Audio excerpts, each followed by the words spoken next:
Subscribe کیجیے ہمارے channel نور رضا کو اور بیل آئیکن کو پریس کیجیے جس سے آپ کو ہماری نیو ویڈیو کی نوٹیفیکیشن ملتی رہے.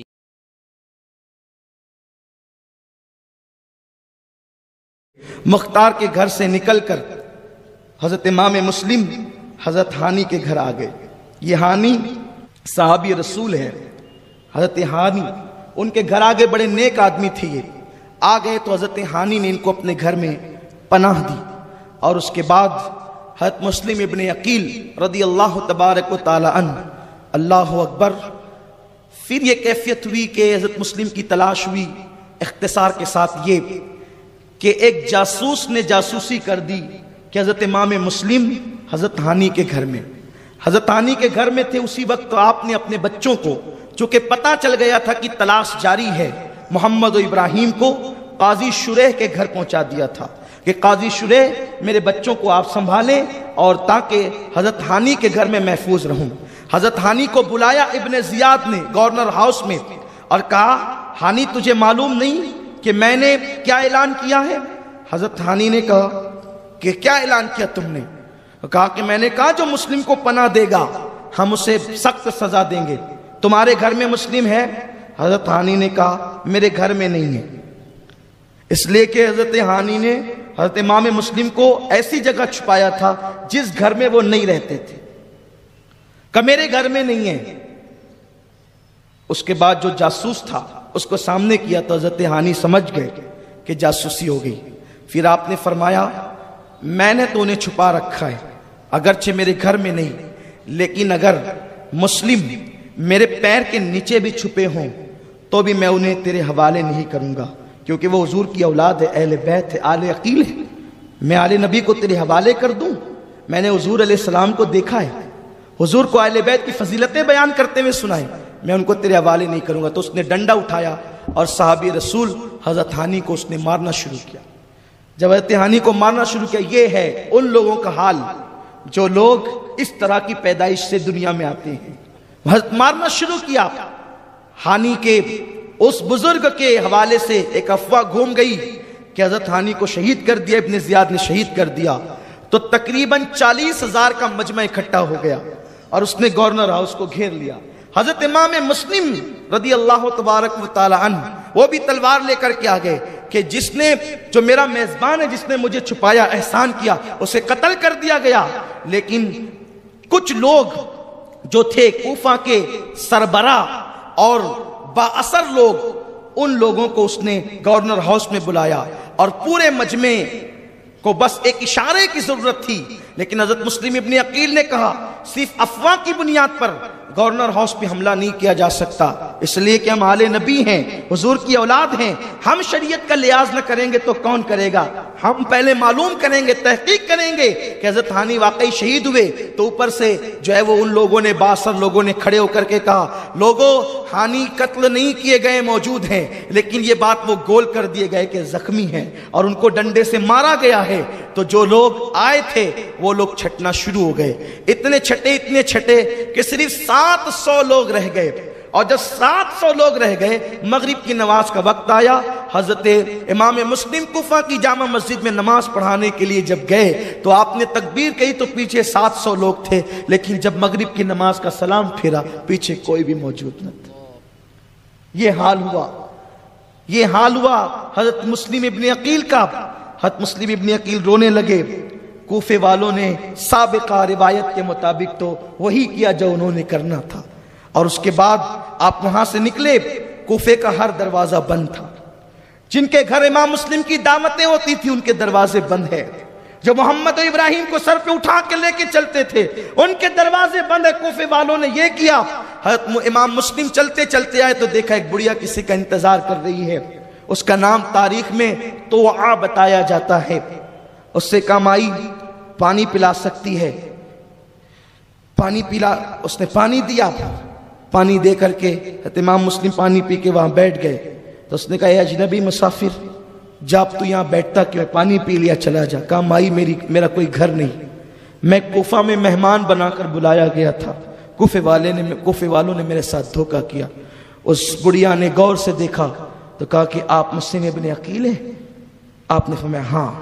کہا میرے مقدر جگہ آپ میرے گھر آ جائیں، سب نے آپ کے لیے دروازے بند کیے تو آپ میرے گھر آ جائیں۔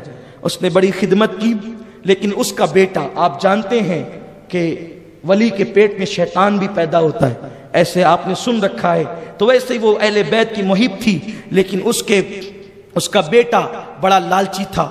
جب اس نے دیکھا کہ امام مسلم ہمارے گھر میں ہے تو جا کر محمد ابن اشعث اس کو خبر دی، ابن اشعث کو خبر دی، اور اس نے ابن زیاد کو، اور ابن زیاد نے سینکڑوں لوگوں کو بھیجا کہ جاؤ مسلم کو گرفتار کر کے لاؤ۔ اور پھر یہ ہوا کہ توآ کے گھر میں وہ لوگ آئے، اور آنے کے بعد حضرت امام مسلم اچانک جب گھوڑوں کی ٹاپوں کی آواز سننے لگے تو حضرت امام مسلم رضی اللہ تعالیٰ نے تلوار سنبھالی اور دیکھا کہ سینکڑوں لوگ، انہوں نے حضرت مسلم کو گرفتار کرنا چاہا۔ کہا شیر خدا کا شیر اس طریقے سے ہاتھ میں نہیں آ سکتا، اور آپ جنگ کرنے لگے اور لڑنے لگے ان سے۔ وہ تنہا شہزادہ تھا شیر خدا کی، اللہ اکبر، بھائی کا بیٹا تھا، اللہ اللہ۔ جب لڑتے ہیں لڑتے لڑتے تھک گئے، زخمی ہو گئے، زخموں سے چور ہو گئے، تو ابن اشعث نے سوچا یہ نبی کی آل ہے، ان پر اس طرح قابو نہیں پایا جا سکتا، تو اس نے یہ کیا کہ میں آپ کو امان دیتا ہوں۔ آپ جب امان دی تو آپ نے اپنی تلوار نیام میں رکھ لی، اور پھر حضرت امام مسلم رضی اللہ تبارک و تعالیٰ عنہ کو وہ لوگ گورنر ہاؤس تک لے گئے۔ جب گورنر ہاؤس لے گئے تو آپ کے کمر میں جو تلوار لٹکی ہوئی تھی اس تلوار کو ان لوگوں نے خاموشی کے ساتھ نکال لیا۔ امام مسلم نے کہا انا للہ و انا الیہ راجعون، کوفے والو یہ تمہارا دوسرا دھوکہ ہے، تم نے مجھے امان دی اور اب تم نے میری تلوار نکال لی، اس کا مطلب تمہارا خیر کا ارادہ نہیں ہے۔ اور آپ جب کوفہ کے گورنر ہاؤس میں داخل ہوئے تو آپ نے ابن زیاد بدنہاد بانی فساد کو سلام نہیں کیا، تو اس کو غصہ آیا، آپ مجھے سلام نہیں کرتے۔ فرمایا کہ تو میرے قتل کا در پہ میں تجھے سلام کروں، آل نبی کے دشمن کو سلام کروں؟ ہمارے یہاں سلام کا ایک معیار ہے، ہمارے کو سلام نہیں کرتے، سلام ہم انہی کو کرتے ہیں جو نبی اور آل نبی کو سلام کرتا ہے۔ سلام کا ہمارے یہاں بڑا عظیم معیار ہے، جن کے یہاں سلام رسم ہے وہ جسے چاہیں کر دیں، لیکن ہمارے یہاں سلام دعا ہے، اور ہم نبی کے دشمنوں کو دعا نہیں دیتے، ہم اہل بیت کے غداروں کو دعا نہیں دیتے، ہم تو شاکوں کو دعا دیتے ہیں۔ اللہ اکبر۔ تو عرض یہ کر رہا تھا ابن زیاد کو سلام نہیں کیا۔ لوگ ہم سے کہتے ہیں اخلاق سیکھو، اخلاق، ہم کہتے ہیں آل نبی کے اخلاق ہم نے سیکھ لیے ہیں، ہم انہی کو سلام کرتے ہیں جو نبی کو سلام کرتے ہیں۔ حسین تم کو زمانہ سلام کہتا ہے، جلال قبہ خضرا سلام کہتا ہے، تمہیں حرم کے مینارے سلام کہتے ہیں، تمہیں قرآن کے پارے سلام کہتے ہیں، خدا گواہ ہے کہ نانا سلام کہتا ہے۔ ہمارے یہاں سلام کا معیار ہے، اللہ پاک قرآن میں بھی سلام بھیجتا ہے تو کن پر؟ اللہ اکبر۔ ارشاد فرماتا ہے سلام قولا من رب الرحیم وامتازوا اليوم ایھا المجرمون۔ اللہ فرماتا ہے ہم سلام نازل کریں گے قیامت کے دن اور کہیں گے مجرموں کو نکالو۔ اللہ بھی سب کو سلام، وہ رحمان ہو کر سب کو سلام نہیں پڑھتا، سب کو سلام نہیں کرتا، وہ چھاٹ چھاٹ کر کے سلام کرے گا۔ سلام ان پر جو نبی کے وفادار، اور مجرموں کو چھاٹ دیا جائے گا۔ اللہ فرماتا ہے سلام علی الیاسین، اے یاسین میرے حبیب تیری اولاد پر سلام۔ اللہ ہم نے کہا سلطان کربلا کو ہمارا سلام ہو۔ یار یہ تو نبی پہ سلام پڑھتے پڑھتے اب کربلا والوں پہ بھی سلام پڑھتے ہیں، یہ کہاں سے لائے؟ ہم نے کہا یہ سلام علی الیاسین سے لائے ہیں۔ سبحان اللہ۔ یاسین کون ہے؟ یہ الیاسین کو بزرگوں نے آل یاسین پڑھا ہے، اور یاسین کون ہے؟ یاسین محمد رسول اللہ کا نام ہے، اسی لیے قرآن جب ان پہ سلام پڑھے تو ہم کیوں نہ پڑھیں؟ ہم کہاں سے کوئی الگ شریعت لائیں گے؟ ہماری شریعت تو وہی ہے جو قرآن مقدس نے ہمیں عطا فرمائی ہے۔ تو آپ نے سلام نہیں کیا، اس نے کہا سلام نہیں کرتے، کہا تو میرا قتل کا در پہ اہل بیت کا دشمن ہے۔ پھر اس کے بعد کہا کہ آپ نے بغاوت کی اور حسین باغی ہے۔ حضرت امام مسلم نے کہا حسین ابن علی تیرا باپ بھی ان کے قدموں کو نہیں پہنچ سکتا، وہ نواسے رسول ان کی توہین کرتا ہے۔ تو اس نے مزید گالیاں دی جس کا ذکر یہاں نامناسب ہے۔ پھر اس کے بعد اس نے کہا مسلم اب تم تیار ہو جاؤ مرنے کے لیے۔ امام مسلم رونے لگے، کہا آپ جیسے بہادر کو میں روتا ہوا دیکھ رہا ہوں، فرمایا رونا اس پر ہے، جان پر نہیں۔ ایک جان کیا ہے، اللہ اگر کروڑوں جان دیتا تو حسین ابن علی پہ قربان کر دیتا۔ رونا اس پر ہے کہ میں خط لکھ چکا ہوں حسین کو، حسین میرا خط پڑھ کر اعتماد کریں گے، کیونکہ وہ مجھ پہ بہت اعتماد کرتے ہیں اور اپنے اہل و عیال کے ساتھ وہ آئیں گے، اس لیے رونا اس پر ہے کہ کاش وہ نہ آتے۔ اور اس عمر ابن سعد وہاں موجود تھا، کل اس کا تذکرہ ہم تفصیل سے کریں گے، ٹائم ختم ہو رہا ہے۔ عمر بن سعد کو آپ نے اپنے قریب بلایا، فرمایا ابن سعد میری کچھ نصیحتیں ہیں، وصیتیں ہیں، سن لے، اس پہ عمل کرنا۔ اس نے کہا میں نہیں آتا، اس لیے کہ جب دنیا کا کتا ہو جاتا ہے آدمی اس کو کچھ سجھائی نہیں دیتا۔ ابن زیاد بدنہاد نے کہا جا تیرے چچا کا بیٹا ہے کچھ سن لے، تیرا رشتہ دار ہے کچھ سن لے۔ تو اس وقت وہ قریب آیا، آپ نے فرمایا 700 درہم کا میں مقروض ہوں کوفہ میں، تو میرا گھوڑا اور ساز و سامان بیچ کر کے وہ قرض ادا کر دینا، اور میرے بچوں کو مدینہ طیبہ تک پہنچانے کا انتظام کر دینا۔ حسین ابن علی کو اطلاع کر دینا کہ وہ نہ آئیں، اور میرا لاشا لے کر مجھے دفن کر دینا۔ وہ آیا اور اس نے ساری باتیں ابن زیاد کو بتا دی۔ اس نے ہنس کے کہا کہ عجیب ہے، جس کو رازدار بنایا تھا اس نے بھی راز کھول دیے، اور پھر کہا مسلم جاؤ اب قتل کا وقت آ گیا۔ ان کے ہاتھ پکڑے گئے اور ان کو گورنر ہاؤس کی چھت پہ لے جایا گیا، اور حضرت امام مسلم کو کوڑے لگائے گئے۔ آپ نے رخ مکہ المکرمہ کی طرف کیا، اے ابن رسول تو میرے حال سے بے خبر نہیں، میرا آخری سلام لے۔ اور آپ نے کہا اللہ محمد اور آل محمد پر برکتیں نازل فرمائے۔ یہ کہتے ہوئے آپ کلمہ پڑھے اور جلاد نے آپ کی گردن اڑا دی۔ گردن اڑانے کے بعد آپ کے لاشے کو گورنر ہاؤس سے نیچے پھینک دیا گیا۔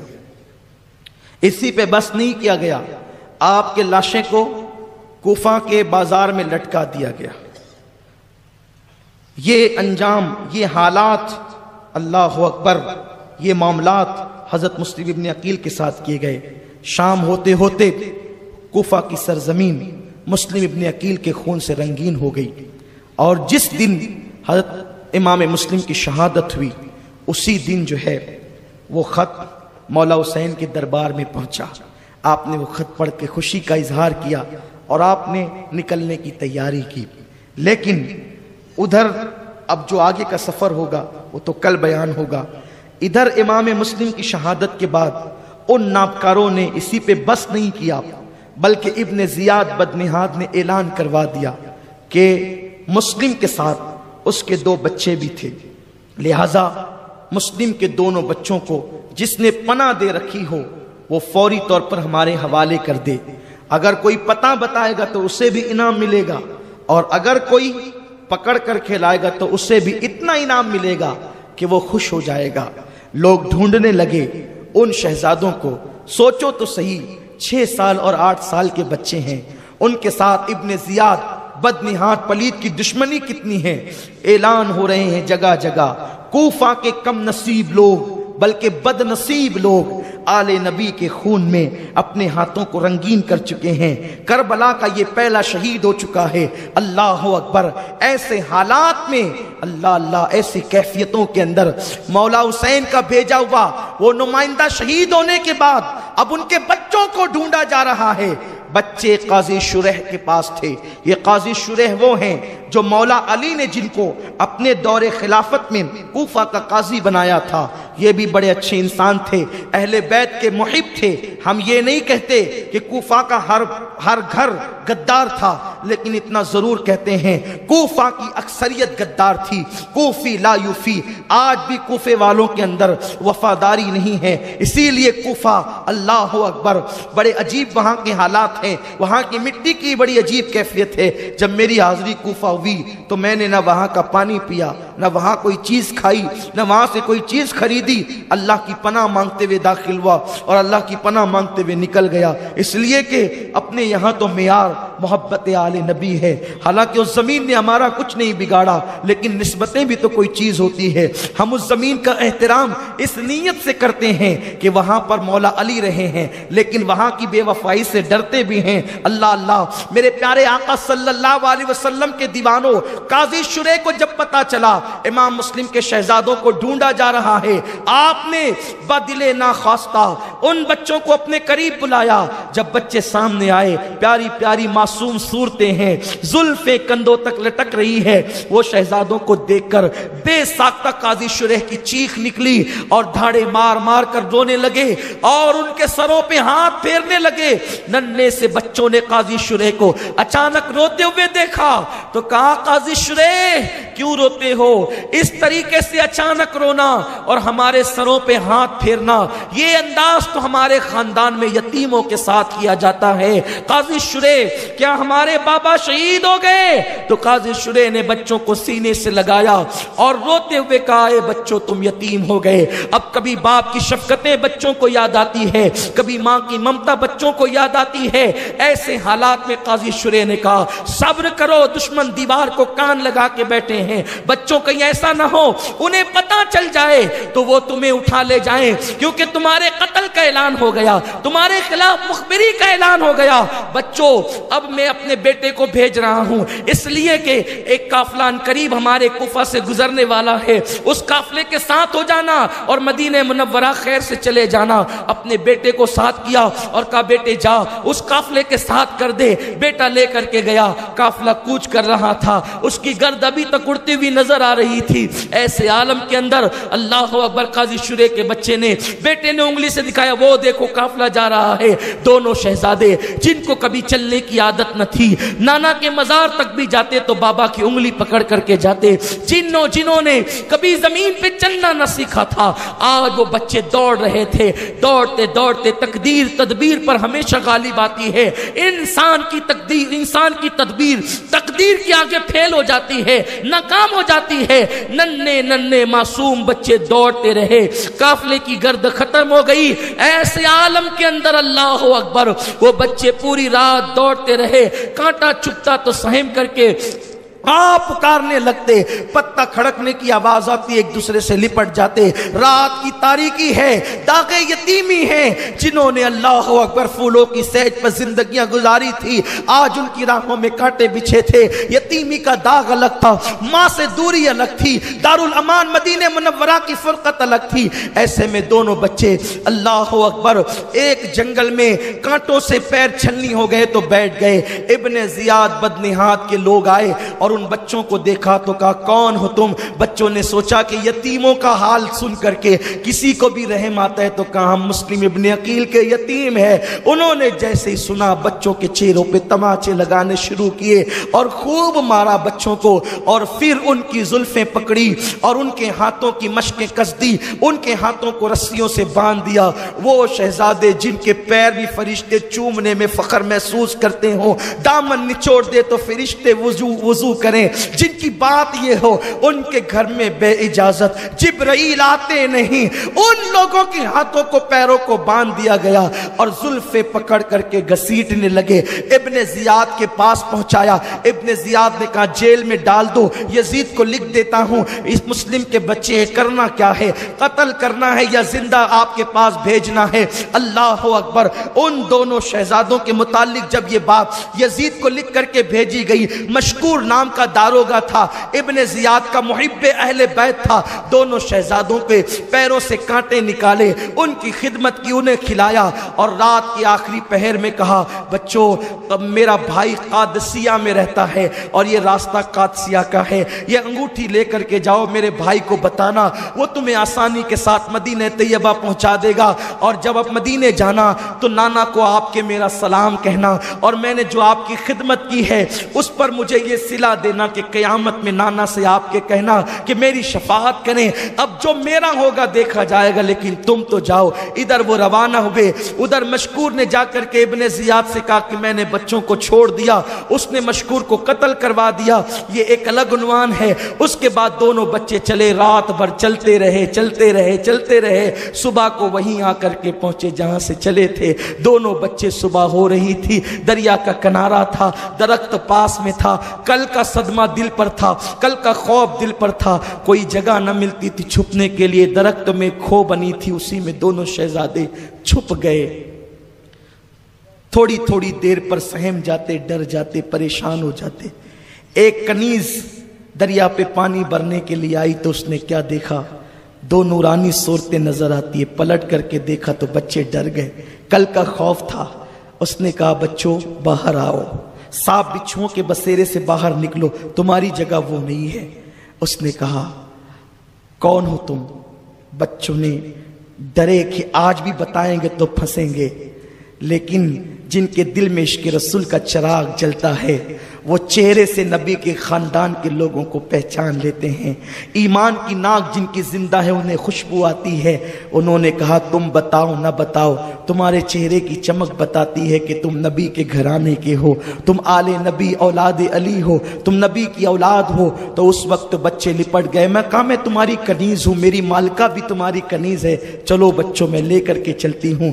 دونوں شہزادوں کو لے کر کے چلی اور اپنی مالکہ کو کہا پتہ ہے کون ہے؟ یہ مسلم ابن عقیل کے بیٹے ہیں۔ اس نے کہا میرے تو بھاگ جگے، بچوں کو نہلایا دھلایا، کپڑے پہنائے، ہاتھوں سے کھانا کھلایا۔ کہا میں خوش نصیب ہوں، بی بی زہرا قیامت کے دن میری شفاعت کرے گی اور میں ان کی آل کی خدمت کر رہی ہوں۔ لیکن پھر یہی ہوا، بچوں کو رات کو کھلا پلا کر کے سلا دیا۔